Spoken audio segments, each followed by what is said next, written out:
Good morning, everybody, and welcome back to Maximus the Fourth. What I have to present to you guys today is Ruby Red Squirt. Now, what is there that can be said about Ruby Red Squirt? Well, there's a little bit that can be said about it. Let's see if we can get some traction out of this. I don't know. I'm not going to bet on anything, nothing like that, but here we go. So Ruby Red Squirt tongue twister is unlike regular squirt, which this does contain caffeine, and it is said that Ruby Red Squirt has about 1/4 the caffeine of what normal coffee does. Some people say that Ruby Red Squirt tastes better than traditional squirt, which is a grapefruit flavor, and apparently the carbonation bubbles are even smaller than in traditional squirt. And they are the smallest bubbles of any soda pop out there. And because they are small, the mild tingle in your mouth lasts longer. And Squirt Original was created in 1938 from a man that went by the name of Herb Bishop.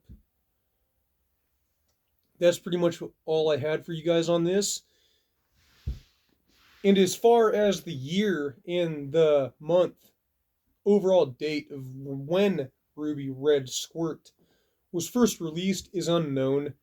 It doesn't say anywhere, although I did read a different variation of Squirt that came out in 2008 when I was typing in the search bar of when Ruby Red Squirt might have came out. So I can't confirm anything and there is no clear date, but I would say sometime before 2008, maybe a little bit after that. I just don't know. Let's look at the ingredients here just for fun. This contains high fructose corn syrup, first carbonated water, high fructose corn syrup, and contains 2% or less of natural flavors, grapefruit juice concentrate. It also has citric acid, which is very good because it helps keep the acidity in play. It also has modified cornstarch, which is good because that is a thickener. It helps the overall consistency of the liquid. That way it's not just that thin texture like water. Sodium benzoate, which is a preservative. It has caffeine, ester gum, which are both very normal and great ingredients in most sodas. It does have red number 40, which is a food dye, and it has calcium disodium, which is to protect the flavor. Wow. So the ingredients in this is very, very well put together. Whenever you see something that has ingredients like this, you know that it was a well-made soda, in that one like this, because it has calcium disodium, or also known as EDTA, to protect the flavor, you know that this is going to taste pretty good even if it's an old can. So, way to go, Herb Bishop, if you even created this flavor as well. Now that I've told you guys a little bit about the history of Ruby Red Squirt, I'm going to open this thing up, let you guys know exactly what I think about it, give you a score rating of 1 through 10, and then we're done here. It has been so long since I've had Ruby Red Squirt. I honestly don't even recall the last time I've had this, and I couldn't even tell you, but holy mackerel, it's been a minute. Okay, the color definitely looks just as I remembered it. No doubt about that. Okay, on here it does say naturally flavored citrus and berry soda. So apparently this is supposed to taste like some sort of a berry. Kind of smells like Kool-Aid, I would say at first. Or fruit punch, one of the two. How does it taste?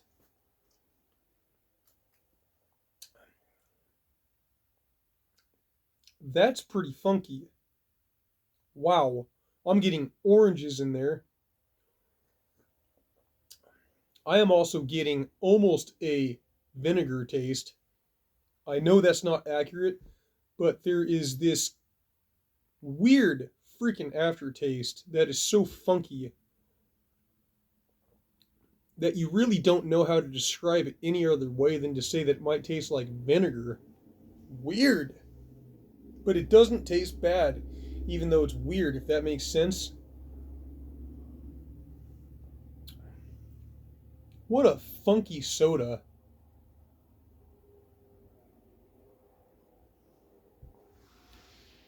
That is so strange. I seriously feel like I just ate a piece of an orange peel from that last sip, even. Man,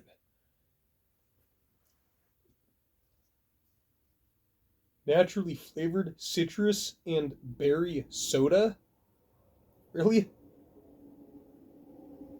This can does have 170 calories, 50 milligrams of sodium, 45 grams of carbs, and 45 grams of sugars. Man, what a weird soda, though. It doesn't taste bad. It's just so weird. Weird. I don't know. I'm also tasting some battery acid in there, too.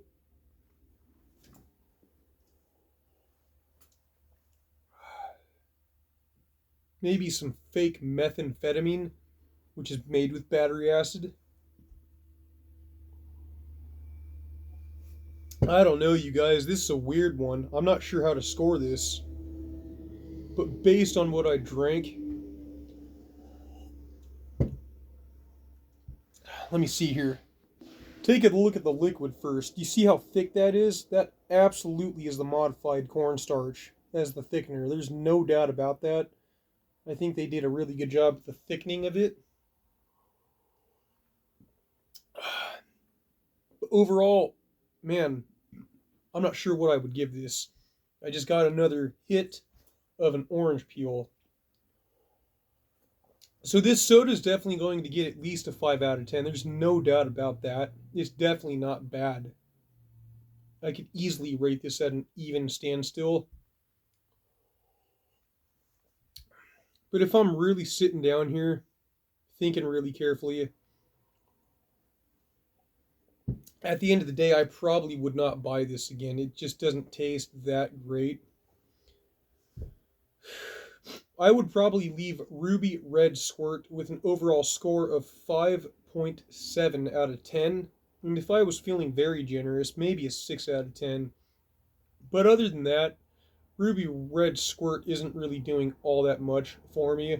It was fun tasting it because it's so weird. But that's pretty much all I have for you guys. Ruby Red Squirt gets an overall score of 5.7 out of 10. And that's all I'm going to say about it. Maximus the Fourth here. I thank you for watching. See you next time.